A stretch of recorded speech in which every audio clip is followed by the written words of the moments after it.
नमस्कार बच्चों, मैं Nitin Kumar Jangid, lecturer electrical engineering GPC Hanumangarh के इस यूट्यूब चैनल पे आज हम इंडक्शन मोटर की सीरीज में इंडक्शन मोटर का बहुत most important topic circle diagram के बारे में स्टडी करेंगे।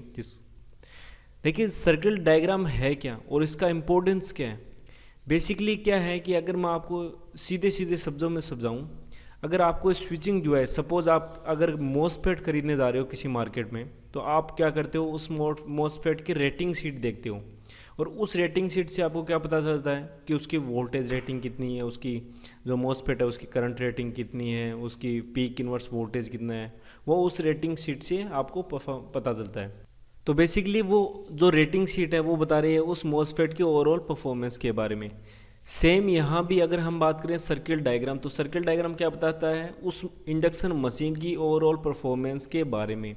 जैसे उस इंडक्शन मशीन की इफ़िशियंसी कितनी है, उसका पावर फैक्टर कितना, फुल लोड पावर फैक्टर है, उसका स्टेटर करंट कितना है, ये सारी चीज़ें हम उस सर्किल डायग्राम से पता लगा सकते हैं। इसीलिए ये मोस्ट इम्पॉर्टेंट टॉपिक है इंडक्शन मशीन की या इंडक्शन मोटर की सीरीज़ में।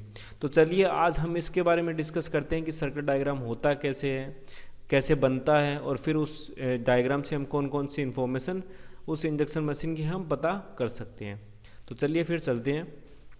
देखिए सर्किल डायग्राम क्या है। सर्किल जैसे इसके नाम से पता चल रहा है सर्किल, तो कोई ऐसा डायग्राम होगा जो सर्किल जैसा दिखेगा या सर्किल जैसा बनेगा, तो वो होगा सर्किल डायग्राम। जो क्या है, एक ग्राफिकल रिप्रेजेंटेशन है, एक ग्राफ में रिप्रेजेंट किया हुआ होगा, जो क्या बताएगा, जो बताएगा इंडक्शन मशीन की ओवरऑल परफॉर्मेंस के बारे में।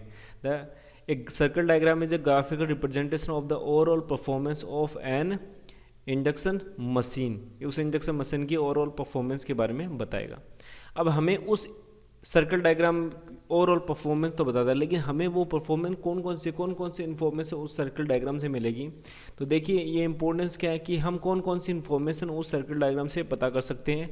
तो सबसे जो पहली है वो है full load stator current, second full load power factor, third full load slip, fourth efficiency at full load, fifth full load torque, sixth starting torque, seventh maximum power, eighth maximum torque. तो ये जो 8 information हम उस circuit diagram से प्राप्त कर सकते हैं। तो कौन कौन सी है, full load stator current, full load power factor, full load slip, efficiency, full load torque, starting torque, maximum power और मैक्सिमम टॉर्क। तो देखिए इतनी सारी इन्फॉर्मेशन सिर्फ उस सर्किट डायग्राम से पता कर सकते हैं, इसीलिए ये इम्पोर्टेंट टॉपिक है। ओके, तो सबसे पहले हमने ये देखा कि सर्किट डायग्राम होता क्या है, उसकी इंपॉर्टेंस क्या है, कौन कौन सी इन्फॉर्मेशन हम उस सर्किट डायग्राम से पता कर सकते हैं। अब देखिए हम ये देखते हैं कि सर्किट डायग्राम को बनाएं कैसे। तो सर्किट डायग्राम बनाने के लिए आपको 2 टेस्ट परफॉर्म करने होते हैं उस इंडक्शन मोटर पे। तो जो पहला टेस्ट है वो है नो लोड टेस्ट, और सेकेंड जो टेस्ट है वो है द ब्लॉक रेटर टेस्ट। जैसे कि नो लोड टेस्ट नाम से पता चल रहा है, उस केस में जब इंडक्शन मोटर को हम लोड पे नहीं लगा रहे हैं, नो लोड, तो नो लोड मतलब ये जो टेस्ट है इंडक्शन मोटर का, ये है open circuit test of transformer के इक्विवेलेंट। सेकंड जो टेस्ट है वो है ब्लॉक रोटर टेस्ट। तो इसमें जैसे इसके नाम से पता चला रोटर ब्लॉक है, ब्लॉक मतलब वो रुका हुआ है, तो इसका मतलब रोटर रोटेट नहीं कर रहा है, तो ब्लॉक्ड कंडीशन में है। तो ये जो टेस्ट है वो है ट्रांसफॉर्मर के शॉर्ट सर्किट टेस्ट जैसा। तो सबसे पहले हम डिस्कस करेंगे नो लोड टेस्ट के बारे में। जैसे कि ट्रांसफॉर्मर का ओपन सर्किट टेस्ट होता है वो रेटेड वोल्टेज और रेटेड फ्रीक्वेंसी पे परफॉर्म किया जाता है, वैसे ही नो लोड टेस्ट जो इंडक्शन मोटर का है वो किस पे, रेटेड सप्लाई वोल्टेज पे परफॉर्म किया जाएगा। Run the induction motor on no load at rated supply voltage. तो अब इसमें क्या है कि वोल्टमीटर भी लगे होंगे, अमीटर भी लगे होंगे और वाटमीटर भी लगे होंगे। तो जो वोल्टमीटर बताएगा वो बताएगा नो लोड वोल्टेज या सप्लाई वोल्टेज वी नोट को, जो अमीटर होगा वो बताएगा no load line current I naught को, और जो वाट मीटर होगा वो बताएगा no load power P naught को। अब ये तीनों चीज़ें हमें उन मीटर से मिल गई। अब हम क्या करेंगे, फेज एंगल निकालेंगे नो लोड की कंडीशन में। तो जो phase angle for no load condition phi naught है वो हो गया P naught upon √3 V naught I naught. √3 क्योंकि 3 फेज है इसलिए मैंने √3 का यहाँ पे टर्म लिया है। ओके, सेकेंड जो टेस्ट है वो है ब्लॉक रोटर टेस्ट। तो ब्लॉक रोटर में जैसे मैंने बताया था कि रोटर को ब्लॉक मतलब जो इंडक्शन मोटर वो रोटेट नहीं कर रही, और ये जो टेस्ट है वो ट्रांसफॉर्मर के शॉर्ट सर्किट टेस्ट जैसा है। ठीक है, तो हम जैसे ये जानते हैं कि ट्रांसफार्मर के शॉर्ट सर्किट टेस्ट जो होता है वो रेटेड करंट पे परफॉर्म किया जाता है और उसमें जो सप्लाई वोल्टेज होती है वो हम रिड्यूस करते हैं, ठीक है। वो इतनी रिड्यूस करते हैं कि उसमें रेटेड करंट फ्लो होने लग जाए। सेम ब्लॉक रोटर टेस्ट में भी हम ऐसे करेंगे कि रोटर को हम सबसे पहले क्या करेंगे, ब्लॉक करेंगे, फिर उसके बाद अप्लाई ए रिड्यूस्ड वोल्टेज को अप्लाई करेंगे। कितना रिड्यूस्ड वोल्टेज, वो इतना होना चाहिए कि उस के मोटर के टर्मिनल से रेटेड करंट फ्लो होने लग जाए, उतना रिड्यूस्ड वोल्टेज हम यहाँ पे रखते हैं, ठीक है। अब हमें सेम वैसे ही 3 मीटर लगे हैं, वोल्ट मीटर, अमीटर और वाट मीटर। तो वोल्ट मीटर बताएगा शॉर्ट सर्किट वोल्टेज VSC को, अमीटर बताएगा शॉर्ट सर्किट करंट ISC को, और जो वाट मीटर होता है वो बताएगा शॉर्ट सर्किट पावर या पावर PSC को, ठीक है। अब हमें फेज एंगल निकालना था। फेज एंगल निकालने के लिए phase angle for block rotor condition same वैसे ही phi होगा PSC/√3 VSC और ISC।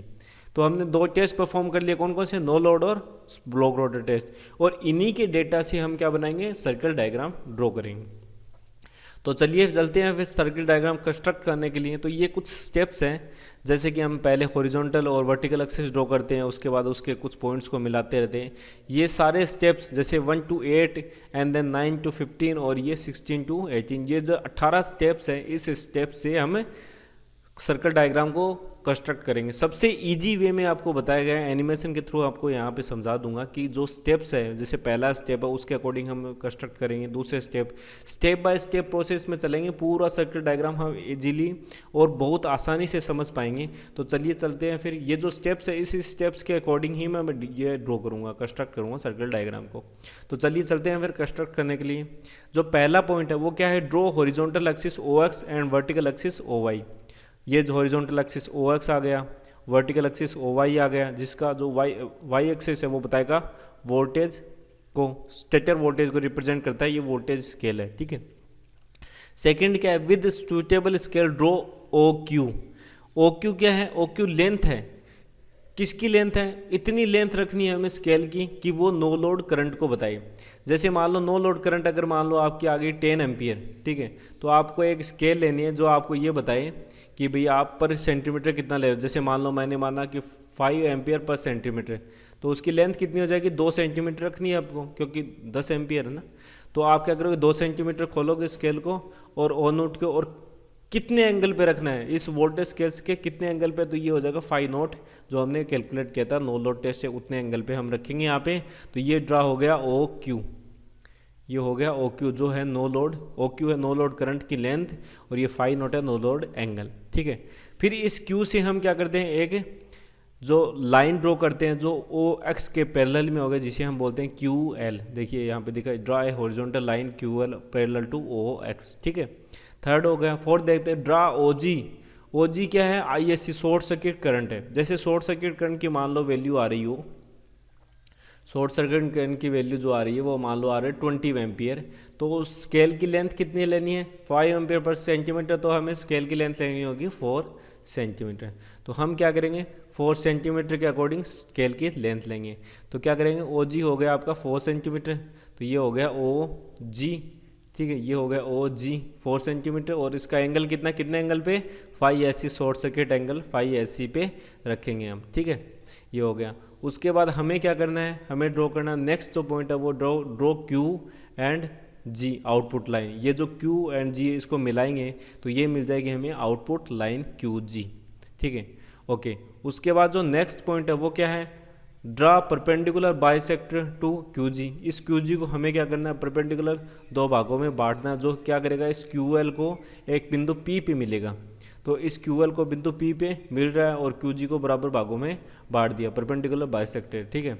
अब हमें क्या करना है, एक सर्कल बनाना है, एक सर्कल बनाना है जिसका सेंटर होगा P और जिसकी रेडियस होगी QP, ठीक है। हमें क्या करना है, इस P पे रखा एक, और QP इतना रेडियस खोला, और हमें क्या करना है, एक सर्कल को ड्रॉ करना है। तो ये सर्कल जैसा ऐसा सेमी सर्कल बन गया, आधा सर्कल जैसा दिख रहा है, ठीक है, जो इस G से टच होते हुए यहाँ पे पहुँचेगा, तो आधा सर्कल जैसा है। इसी वजह से हम इसको क्या बोल रहे हैं, सर्कल डायग्राम। तो with P A centre draw a semi circle passing through Q and G से, this forms the circle diagram which the locus is the input current, जिसका लोकस इनपुट करंट है, ओके।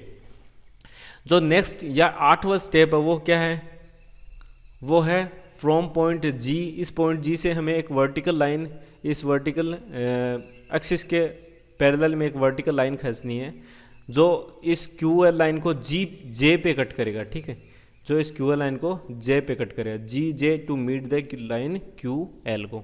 ओके, यहाँ तक step हो गए, 8 step हो गए हमारे कंप्लीट। सबसे पहले हमने क्या किया, वर्टिकल एक्सिस, हॉरिजॉन्टल एक्सिस, फिर हमने no load current O Q length और उसका एंगल फाई नोट, फिर short circuit current O G जिसका एंगल है फाई एस सी। उसके बाद हमने क्या किया, यहाँ पे जो लाइन है Q और G को मिलाया, फिर QG को बाइसेक्ट किया, पॉइंट P पे मिला, P को सेंटर माना, QP को रेडियस, और हमने एक सर्कल ड्रा किया। सर्कल ड्रॉ करने के बाद ये सेमी सर्कल है, इसी वजह से हम सर्कल डायग्राम बोल रहे हैं इसको। फिर यहाँ G से हमने क्या किया, इस QL पे एक वर्टिकल लाइन खींची, तो ये वर्टिकल लाइन J इस QL को J पे कट कर रहा है। ठीक है, यहाँ तक हो गए, ये स्टेप्स हमने कंप्लीट कर लिए। अब हम जो नेक्स्ट स्टेप देखते हैं वो क्या है कि fix the point H as below. हम इस पॉइंट फिक्स एच को कैसे फिक्स करें भाई, एच पॉइंट कहाँ रखा जाए। तो हम क्या माने, जो ये जी है ना, जी जे जो लाइन है उसको हम ऐसे बांटेंगे दो भागों में कि हमें जी एच, जैसे आप यहाँ पे रख लो सपोज एच को, तो हम इसको जी एच और एच जे को ऐसे बांटेंगे कि इसका जो रेशियो है जी एच अपॉन एच जे का रेशियो क्या बताए, इक्विवेलेंट रोटर और स्टेटर रेजिस्टेंस का रेशियो बताए। तो जो जी एच बताएगा वो बताएगा इक्विवेलेंट रोटर रेजिस्टेंस को, और जो एच जे बताएगा वो स्टेटर रेजिस्टेंस को। इस हिसाब से हमें इस पॉइंट एच को यहाँ पे रखना है। ठीक है, तो मान लो मैंने यहाँ पे ये पॉइंट आया है यहाँ पे। ठीक है, अब हम क्या करेंगे, now join Q and H. तो इस क्यू और एच को ज्वाइन करेंगे जिसे हम बोलने लगे टॉर्क लाइन। तो ये है टॉर्क लाइन। ओके, फिर जो नेक्स्ट स्टेप है वो क्या है, draw perpendicular bisector to Q G. इस क्यू जी के परपेंडिकुलर बाइसेक्टर हम ड्रॉ करेंगे as H semi circle H P M. यहाँ पे ड्रॉ किया और ये हो गया पी एम, ये सेमी सर्कल पे पी एम पे कट कर रहा है। ठीक है, अब हमें क्या करना, नेक्स्ट क्या है, फ्रॉम पॉइंट पी एम, इस पी एम पॉइंट से, ये पी एम है, ठीक है, यहाँ पे आपको दिख नहीं रहा, ये है पी एम। इस पी एम पॉइंट से हमें पैरेलल लाइन ड्रॉ करनी है, वर्टिकल एक्सिस के पैरेलल में लाइन ड्रॉ करनी है, जो क्या करेगी, इस आउटपुट लाइन को एन पे कट करेगी। जो इस आउटपुट लाइन को एन पे कट करेगी, इस आउटपुट लाइन को इसने एन पे कट किया। अब ये जो एन पी एम है, ये लेंथ क्या बताएगी, ये लेंथ बताएगी मैक्सिमम पावर को।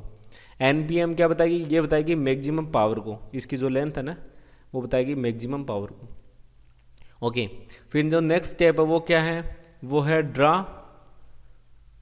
The perpendicular bisector to Q H. इस क्यू एच है उसको भी सेम परपेंडिकुलर बाइसेक्ट करेंगे दो पार्ट में, और जो सेमी सर्कल को टी एम पे यहाँ पे परपेंडिकुलर बाइसेक्ट किया और इस सेमी सर्कल को वो टी एम पे कट कर रहा है। ठीक है, फिर सेम इस टी एम पॉइंट से नेक्स्ट फिर इस टी एम पॉइंट से हम पैरेलल वर्टिकल एक्सिस के पैरेलल में एक लाइन ड्रॉ करेंगे, जो इस टॉर्क लाइन को, सॉरी ये टॉर्क लाइन है ना, ये आउटपुट लाइन है, ये टॉर्क लाइन, जो इस टॉर्क लाइन को एम पॉइंट पे कट करेगा। तो इस पॉइंट टॉर्क लाइन को इसने कहाँ पे कट किया, एम पे। ठीक है, तो एम पे कट किया तो ये हो गया एम टी एम। तो एम टी एम क्या बताएगा, ये बताएगा मैक्सिमम टॉर्क। ठीक है, एन पी एन बता रहा है, जो आउटपुट लाइन पे जो कट हो रहा है एन, ये बता रहा है आपका मैक्सिमम पावर को, और टॉर्क लाइन पे जो कट हो रहा है एम टी एम, ये बता रहा है आपका मैक्सिमम टॉर्क को। ठीक है, ओके, चलो नेक्स्ट स्टेप पे चलते हैं, यहाँ तक आगे। उसके बाद हमें क्या करना है, इस जी जे के को एक्सटेंड करना है, और कहाँ तक, एफ तक। ये एफ तक एक्सटेंड किया, फिर हमें क्या करना है, इस जी और एफ को मिलाना है। तो ये क्या बनाएगा, ये बनाएगा rated output power of motor. ये बता रहा है जी एफ जो बता रहा है वो rated output power of motor. फिर हमें क्या करना है, इस एफ पॉइंट से from point F parallel to Q G, इस क्यू जी लाइन के पैरेलल में इस एफ पॉइंट से हमें क्या करना है, एक लाइन को ड्रॉ करना है जो इस सेमी सर्कल को ए पॉइंट पे कट करेगा। क्या करना है, इस एफ बिंदु से क्यू जी लाइन के पैरेलल में एक लाइन ड्रॉ करनी है जो इस सेमी सर्कल को ए बिंदु पे कट करेगा। तो ये लाइन ड्रॉ कर दो, ये लाइन ड्रॉ हो गई। ठीक है, जहाँ पे ओ ए, अब हमें क्या करना है, इस ओ को और ए को ज्वाइन करना है। नाउ ज्वाइन ओ एंड ए। अब ओ को और ए को ज्वाइन करना है, ये ओ और ए ज्वाइन हो गया। अब ये जो ओ ए है ये क्या बताता है, rated full load stator current. जो ओ ए की लेंथ है वो बता रही है rated full load stator current.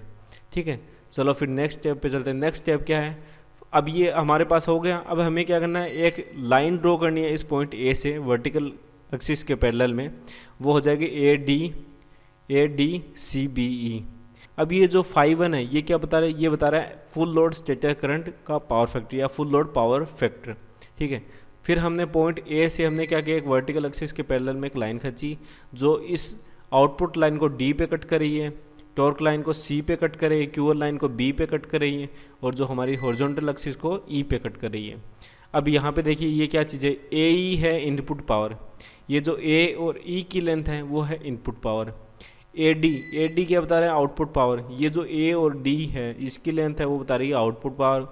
D और सी बता रहा है रोटर का कॉपर लॉस, डी और सी बता रहा है रोटर का कॉपर लॉस। सी और बी बता रहे हैं, सी बी बता रहा है आपका stator copper loss, C B बता रहा है स्टेचर का कॉपर लॉस। ये स्टेचर कॉपर लॉस है, ये रोटर कॉपर लॉस है, ठीक है। फिर उसके बाद जो बी ई है ये बता रहा है कांस्टेंट लॉस, जैसे आयरन प्लस मैकेनिकल लॉस। ये जो लॉस है ये बता रहा है आपका बी, जो कांस्टेंट लॉस है, ओके, ये बता रहा है कांस्टेंट लॉस। तो ए ई बता रहा है इनपुट, ए डी बता रहा है आउटपुट, डी सी बता रहा है रोटर कॉपर लॉस, और सी बी बता रहा है स्टेटर कॉपर लॉस, और बी बता रहा है कांस्टेंट लॉसेज। इन सभी स्टेप्स से हमने ड्रॉ कर लिया सर्किट डायग्राम। तो हमारा जो फाइनल सर्किट डायग्राम है वो कुछ इस टाइप से है। क्या क्या, वर्टिकल एक्सिस, हॉरिजॉन्टल एक्सिस, ऐसे मिला के हमने पूरा सर्किट डायग्राम बाय स्टेप तरीके से हमने यहाँ पे समझा। अब हम देखते हैं कि इससे कौन कौन सी वैल्यूज़ हम कैलकुलेट करते हैं, जैसे टॉर्क लाइन, आउटपुट लाइन जो एनपीएन है मैक्सिमम पावर को, टॉर्क लाइन एमटीएम है ये मैक्सिमम टॉर्क को। तो अगर इफ़िशियंसी कैलकुलेट करनी हो मशीन की तो इफ़िशियंसी क्या, आउटपुट अपॉन इनपुट, और आउटपुट क्या पता था हमें ए डी, और इनपुट क्या है ए ई, तो इफ़िशियंसी होगी A D upon A E. Power factor देखते हैं वो हो जाएगा ए ई अपॉन ओ ई, ये हो गया power factor of machine. Machine की स्लिप क्या हो जाएगी, डी सी अपॉन ए सी, तो मशीन की स्लिप हो जाएगी डी सी अपॉन ए सी, ये बता रहा है स्लिप को, फुल लोड स्लिप को। स्टार्टिंग टॉर्क कैलकुलेट करना, स्टार्टिंग टॉर्क क्या हो गया आपका जी एच, और अगर फुल लोड टॉर्क की बात करते हैं एक रेटेड वोल्टेज पे तो वो हो गया आपका ए एंड सी, ये हो गया आपका फुल लोड टॉर्क। ये सारी इन्फॉर्मेशन हमें इस सर्कल डायग्राम से मिल रही है। हमने क्या किया, सर्कल डायग्राम ड्रॉ करने के लिए सबसे पहले हमने देखा होता क्या है, ग्राफिकल रिप्रेजेंटेशन है। फिर हमने क्या देखा, उस पर कौन कौन सी वैल्यू को हम, उसकी कौन कौन सी इन्फॉर्मेशन हम देख सकते हैं, उस प्राप्त कर सकते हैं सर्कल डायग्राम से। फिर हमने 2 टेस्ट परफॉर्म किया, नो लोड और फुल लोड टेस्ट, और उन दोनों टेस्ट परफॉर्म करने के बाद हमने सर्कल डायग्राम को कंस्ट्रक्ट किया, जिसको मैंने यहाँ पे आपके सामने स्टेप बाय स्टेप प्रोसेस से, और यह जो सर्किट डायग्राम को कंस्ट्रक्ट करना दिखाया, ये पूरे स्टेप्स हमने सर्किट डायग्राम को कंस्ट्रक्ट करने के लिए यूज़ करेंगे। ये सारे स्टेप्स मैंने यहाँ पे आपके रख के और फिर सर्किट डायग्राम को कंस्ट्रक्ट कर दिया, और फाइनल जो हमारा सर्किट डायग्राम मिला वो मिला हमें ये। आशा करता हूँ कि आपको इस टॉपिक से रिलेटेड सारे पॉइंट्स क्लियर हो गए होंगे। फिर भी कोई रिलेटेड क्वेरी है तो कमेंट सेक्शन में कमेंट कीजिए। धन्यवाद।